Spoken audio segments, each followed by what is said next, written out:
Friends ఇక్కడ మనకి filter water machine కనపడుతుంది, చూసారు కదా.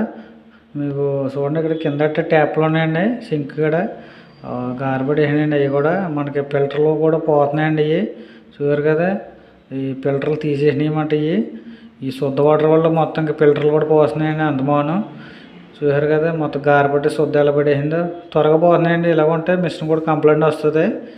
ఓకే ఫ్రెండ్స్, మరి ఈ విధంగా అయితే వాటర్ ప్రాబ్లం వల్ల ఈ విధంగా కంప్లైంట్లు వస్తామంట. వాటర్ బాగుంటాయి, ఫిల్టర్ వాటర్ అనేది ఎప్పుడు కూడా వాటర్ బాగుంటుంది. శుద్ధ వాటర్ అయితే పని అవ్వదు, గమ్మున పోద్ది మిషన్. ఓకే ఫ్రెండ్స్, బాతులు కూడా అలాగ ఉంది పరిస్థితి. చూసారు కదా, మీకు బాతులు కూడా చూడండి ఒకసారి ఎలా ఉందో. మొత్తం గారపడేసింది ఎక్కడికక్కడ. మొత్తం వాటర్ అంతా కూడా అస్సలు బాగోలేదండి. బోర్ వాటర్ శుద్ధ మొత్తం చూడండి. దీంట్లో కూడా చూడండి ఎలాగ ఉందో, ఏ విధంగా ఉందో. మొత్తం ఎక్కడెక్కడ కంప్లైంట్లు వచ్చేస్తున్నాయి శుద్ధ వాటర్ వల్ల. మొత్తం కొత్త ట్యాప్లు ఏదైనా పోతున్నాయి, కొత్త పీసులు కూడా పోతున్నాయి. అందుకని నేనైతే ఇప్పుడు పంచాయతీ వాటర్ కలుపుతున్నాను. చూడండి ఇక్కడ కూడా చూడండి ఎలాగా పోనీయో ఫ్రెండ్స్. చూడండి ఎంత ఎదురుగా ఉన్నాయో. Okay friends.